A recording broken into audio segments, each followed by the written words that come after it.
Guys, vlogging community के India में हाल बहुत बुरे हो चुके हैं। ये लोगों के डिवोर्स भी करवा रही है, एक्स्ट्रा बच्चे भी पैदा करवा रही है और बिना मतलब के फैमिली वाले झगड़े भी करवा रही है ताकि सिर्फ और सिर्फ व्यूज आ सके। मकसद है कि है व्यूज।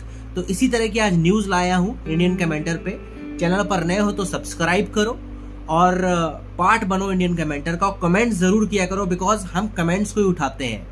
तो सबसे पहले बात करते हैं न्यूज में पारस ठकराल की। भाई, पारस ठकराल वही है जो क्रिंज व्लॉगर के नाम से मशहूर हुए थे, जिन्होंने सबसे पहले ही शादी होते ही अपनी वाइफ को ही कंटेंट बना दिया था। सुहाग रात वाला व्लॉग भी डाला है गाइस इन्होंने, और इसी से ये हिट हुए थे।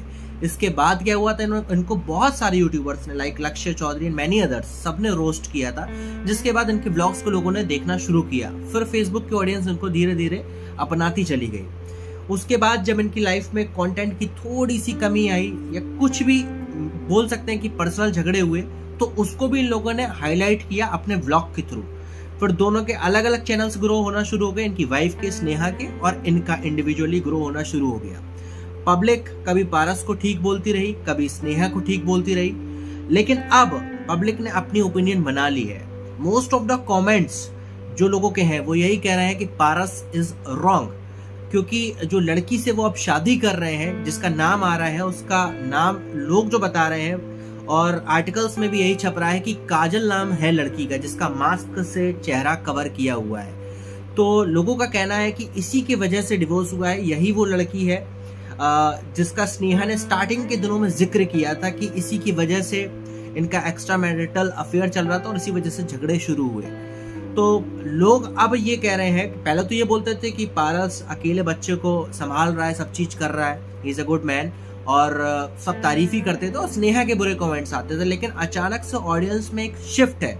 अब लोग पारस को गलत कह रहे हैं कि भाई जब वही लड़की है जिसके बारे में जिक्र पास्ट में हुआ है और वो दिख रही है अचानक से, तो इसका मतलब यही है, साफ है कि पारस ने ही गलत किया है।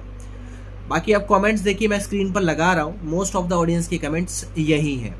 और बाकी आपको बताता हूँ कि व्लॉगिंग कम्युनिटी में इंडिया में आजकल चल क्या रहा है। अब आप अरमान मलिक को ही देख लो, कंटेंट के लिए 2 वाइफ रखी, फिर उसके बाद क्या हुआ, कंटेंट में थोड़ी सी कमी आई तो बच्चे पैदा किए बहुत सारे। अब उनका जो कंटेंट जो घूम रहा है वो इर्द गिर्द अपने ही बच्चों की घूम रहा है कि आज जैद लॉक हो गया, आज ये हो गया, आज इस बच्चे के साथ कुछ वैसा हो गया। तो बस ये जो बच्चे पैदा हो रहे हैं ना कम्युनिटी में, व्लॉगिंग कम्युनिटी में खासकर, वो सिर्फ कंटेंट के लिए हो रहे हैं। और बाकी ये आज की डेट पे कहना बहुत मुश्किल है कि कौन सा झगड़ा रियल है, कौन सा फेक है। फॉर एग्जांपल अब मैं आपको बताऊं, ऋतु राठी और गौरव तनेजा का भी एक र्यूमरस बहुत गंदा वाला झगड़ा हुआ, जिसमें कि वो प्रेमानंद महाराज जी के पास उनकी जो वाइफ है वो गई और वो वीडियो वायरल हुआ। लेकिन बाद में एट द एंड क्या हुआ, गौरव तनेजा ने गरबा वाले दिन फैमिली पिक्चर डाल दी और बोल दिया था कि भाई फैमिली मैटर्स को हम डिस्कस नहीं करना चाहते। पता यही चला कि इस हाइप से अचानक से गौरव तनेजा के चैनल पे बहुत अच्छे व्यूज आना शुरू हो गए, लेकिन वो दोनों एक ही हैं एट द एंड। तो अब ये कहना मुश्किल है कि कौन सा झगड़ा रियल है, कौन सा फेक है। बाकी आप अपनी ओपिनियन बताएं कमेंट सेक्शन में, आपको क्या लगता है पारस के बारे में, अरमान के बारे में और गौरव तनेजा के बारे में। वीडियो पसंद आए वीडियो को लाइक करें, चैनल पर नए हैं तो सब्सक्राइब करें। मिलते हैं नेक्स्ट वीडियो।